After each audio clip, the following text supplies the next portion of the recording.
What would happen if Earth stopped spinning? And just for 5 seconds. That sounds harmless, right? I mean, 5 seconds is nothing. That's how long it takes to realize you left your phone in the fridge again. But let me tell you, if the planet hits the cosmic brakes, even for a few seconds, we're all going to notice. Dramatically. First, let's understand something. Earth is spinning really fast. Like, really fast. At the equator, we're all zooming around at about 1,670 kilometers per hour. That's over 1,000 miles per hour. And we don't feel it because everything, the air, the oceans, the cat on your windowsill, is moving with us like we're all riding on a giant, smooth carousel. Now imagine this. One moment you're sipping your coffee, the next, Earth suddenly stops. But you don't. Thanks to a thing called inertia, Newton's first law, everything not nailed down, and even most things that are, keeps flying eastward at the same speed the planet was spinning. Let's start with the atmosphere. The air doesn't get the memo that Earth stopped, so it keeps moving at over 1,000 miles per hour. In short, a global windstorm begins. A wall of air slams into buildings, mountains, forests, and, unfortunately, your face. The result would make the strongest hurricanes we've ever seen look like gentle breezes.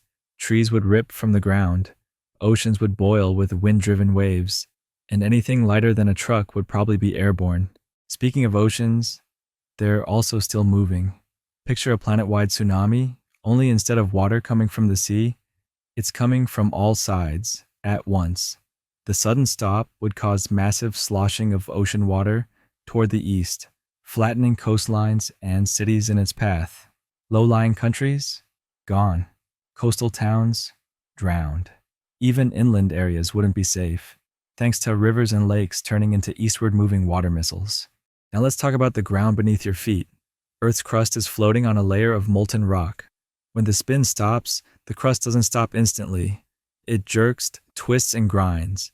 Tectonic plates crash like shopping carts at Black Friday. We're talking earthquakes, volcanoes, maybe even continents temporarily lurching eastward before slamming to a stop. It'd be like shaking a snow globe filled with lava and cities. If you were standing near a mountain range, you'd probably see entire peaks crumble under the force of momentum. Skyscrapers toppled, bridges snapped like twigs, and airplanes mid-flight suddenly flying sideways. Not because they turned, but because the world under them just hit the brakes. Now, here's the weird part. After 5 seconds, Earth starts spinning again. But everything it just flung eastward, it doesn't rewind. It crashes, it floods, it burns, and when the rotation resumes, the air and water have to catch up. That means another shockwave, this time from the other direction.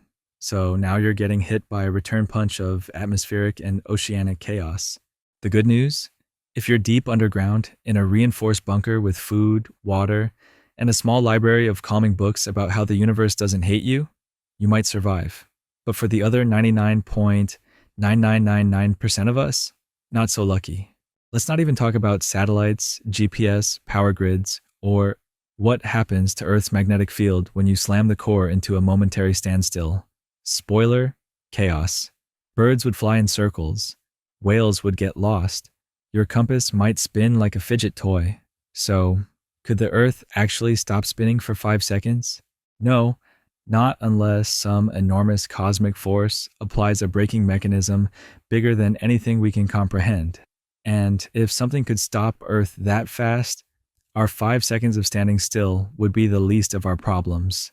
The energy required to halt the rotation of a 13,000 kilometer wide rock would be so colossal, the heat and force alone might vaporize the crust before the clock even ticks once. But it's fun to think about, right?